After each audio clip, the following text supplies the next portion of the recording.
Hello everyone! But you guys are wondering, Cyrus, why are you bothering reporting on this news? You're kinda late. Kiseki Note already beat you to it. Well, I was waiting until Friday when that Trails live stream was happening, just in case Kondo decided to share a couple little extra tidbits of info regarding this game, because we really didn't know a whole lot. We just had the two initial trailers to go off of. The one that they showed in the Japanese Direct, and then the one that they ended up posting later onto Falcom's official Japanese YouTube page. But I got a couple of noisy pixel articles here to go through, and apparently, according to Gamatsu, they contacted NIS America regarding the remake, but they were told by a public relations representative that they're not the distributor. So could Falcom possibly be handling this game in-house? And yes, in regards to platforms, the only known platform right now is Switch, and the rest are to be determined. Now, I know a lot of people have been kind of jumping the gun and freaking out, like, oh my gosh, Sky is going to be the Sky remake is going to be a Switch exclusive. I don't know. I mean, I think some of those screenshots look a little too nice to be on Switch hardware, especially like OG Switch. Even if we're going as far as to say it's possibly Switch, like a Switch 2 dev kit or something, I think it still looks a bit too nice. Now, it is also possible that it could simply be, PC footage that's under development. But in regards to other platforms, I don't think Nintendo went to Falcom and said, hey, we'll help fund this game, we want it exclusive on our platform. If anything, I think they went and got exclusive advertisement rights, possibly. Or maybe they worked out a deal where they get to advertise the game on their console first before the other companies get to. But there's something that I don't think it would make a whole lot of sense to make this game exclusive to one platform, especially since, what we've been wanting this whole time as fans is the game to be available on as many platforms as possible to reach as many people as possible. And I know Falcom knows that, so I don't think they would make a decision like that, again, unless Nintendo went to Falcom for some reason and said, we're gonna fully fund this game, we want it exclusively on Switch. I don't know why. I don't know why they would do that, especially for a niche series like this. I mean, I know Falcom has been around for a while, so maybe it's kind of like a real recognizing real, They're like, hey, we both been around a long time. Let's both do something that benefits us, although it would benefit Nintendo more than Falcom. But regardless, I don't think it's Switch exclusive at the end of the day. As far as a Western publisher, I mean, it could just be the PR. That PR statement is just fake. Like they could just be lying. They might not have the go-ahead from Falcom to announce that they're the ones who are in charge of developing it.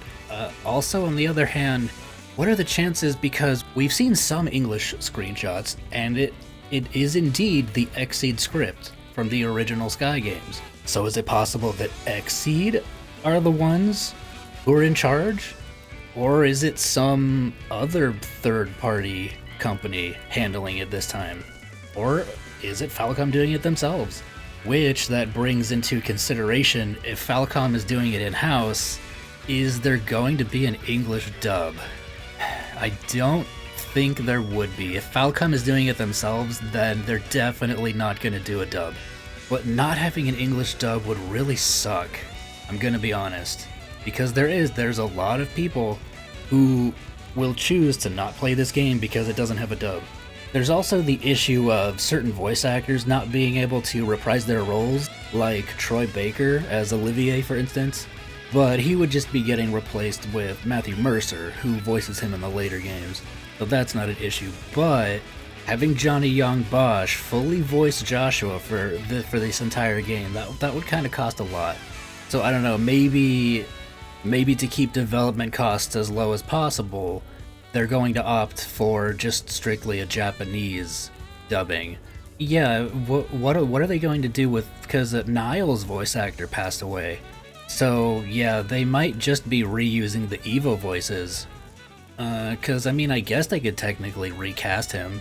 But there was also that whole thing with Kingdom Hearts 3, where Phil's Japanese voice actor had passed away, and that's why he didn't have any, like, speaking lines, which they obviously can't do that with the remake. They can't have him not be voiced. But I have noticed that, like, Japanese companies do tend to have, like, massive respect for voice actors, especially the ones that have passed on. So I don't really know if they would recast him. Because in the live stream, it was revealed that... Oh, that's right. Yeah, it was revealed that the voice cast has yet to be decided. So they probably won't be using the voice lines from the Evo ports. So I mean, I guess if they're not using the Evo port, if they're not using the Evo voices, that could be good news for a dub, potentially. But we still don't know anything about a Western publisher, so we'll have to wait and see for more details that come out.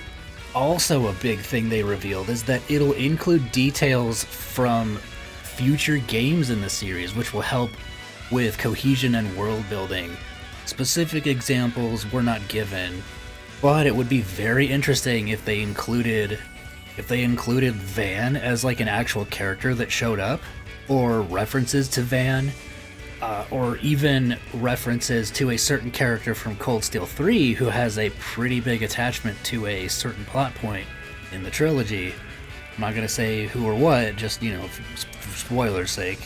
But they could also, yeah, I know there's also a scene where the Imperial capital gets referenced, but obviously at that point it didn't have a name. So that would be changed. Instead of it being called the Imperial capital, it would be called Heimdall. So we'll probably get more just little tiny changes like that with just names and extra little details of things that were thought of back then, but weren't really fully realized yet. I would love to see more stuff regarding Ouroboros, especially back then. And I do wonder, eventually, how they would handle Stardor 15. Now, Nintendo has been pretty lax in terms of like censorship and stuff recently, so maybe it won't even be an issue. It's kind of PlayStation that I'm a little more worried about, honestly, because they kind of have been going censor crazy for these past couple years. But before we can even consider stuff in SC and Sky the Third, Kondo said that they'll only be remaking the rest of the trilogy if Sky the First sells well. Now, yeah, it's probably just him threatening us, but I can't imagine a world where the first game gets remade and the other two don't. But, I mean, yeah, if the first game doesn't sell well, then they're just gonna essentially be wasting money if the demand isn't there. But with how much buzz Sky the First has been getting online, I don't think we'll have anything to worry about in regards to that. This could potentially be one of the better selling Trails games that we've had recently, and that would be awesome. And yeah, especially once more people get to the end and they see the ending, that's usually how things go. People that start the game get cold pretty quickly, but the ones that reach the end are like 99% of the time they're hooked, and that's it. Once they get to the ending, that's it. They're gonna be playing through the rest of the series. Now, that is also true, is the people who play the game, they're not gonna have to wait 4 years for Sky the Second to come out, hopefully. Like, people who played the games back in the day, if they finish the game, if they finish Sky the First, and they have the means to do so, second chapter is literally right there. And at that point, if they're hooked with the game, I don't think the change in graphics is going to be too much of a bother. Okay, right, yes, my bad. I forgot this was an addendum to this article. Kondo didn't outright deny that they were not using the Evo voices, but he was dancing around the answer and made the source believe it was an outright denial. But still, yes, the voice cast has not been confirmed yet. So we will still have to wait for further details. And yes, as we have seen from the trailer, it is not action combat like Daybreak, but it will be implementing features from Daybreak. such as being able to move freely without it costing a turn on the battlefield. And we did see like a back attack icon pop up. Now, because yes, it will be implementing the field attacks that we've had from the series starting from 0. Those are being added in, so that could just be a visual indicator for people that like, oh, that, you know, you hit the enemy now, you'll get like a super advantage where the enemy gets like super delayed. But it could also allude to the fact that they might be adding positional bonuses to certain crafts. Now, that is definitely an addition that I think would just benefit the gameplay, in my opinion. It's not something like, it wouldn't be making it's not a drastic enough change where it would be messing with the original source material. As long as the orbment system is fully intact, where depending on the elemental values that you gain through putting the quartz in your orbments, that gives you access to all the different levels of spells, as long as that system remains intact, that's really what most people are worried about. But they did show a little bit of that scroll wheel in the gameplay. I didn't see any kind of like tab to swap between like different elements and stuff. So honestly, I think that is a good sign that it has still, the orbment system is at least fully intact. But again, we will have to wait and see to fully confirm. For the music, they keep using tracks from the We Love Sora no Kiseki album. We have not heard any of the original tracks or the Evo tracks, so well, again, we don't know. There's a lot we're still waiting on as far as confirmation goes. If they just add the OG and the Evo tracks, and yeah, might as well add some like of the super arranged tracks, or even just add everything from Zanmai to We Love Sora no Kiseki, and just have it be like some kind of toggle feature. And yeah, we don't know if chest messages will be a thing either, because in the future games, in Cold Steel and beyond, you don't get to interact with the treasure chests once they open up, and because the chest messages were added in after the fact by Xseed, they would be in the script, but I don't know if Falcom would necessarily program those back in. So that would be an unfortunate loss if the chest messages aren't in the game. And last but not least, Kondo confirms that Trails in the Sky the First is definitely being 100% developed in-house. Why is this news? Because people were so shocked at how good the game looked. They were like, there's no way Falcom made this. And I guess Kondo was so taken aback. He was like, what? Oh, of course. Guys, of course we're developing this game. It's not being outsourced to a third party. I wonder who started this. Do you think it was the people that haven't seen anything in regards to Kai no Kiseki with how that game looks? Do you think it was the East fans? Do you think they secretly want to start a riot? Let's start a riot! Because they haven't had proper openings in who knows how many games. Trail still gets cool openings. I don't know, but that was funny. That got a good chuckle out of me when I read that. I could just imagine Kondo just being flabbergasted as he sees all those comments online. He's like, what? He's like, hold on, I need to make a press statement. Speaking of openings, I wonder if this game will have an opening.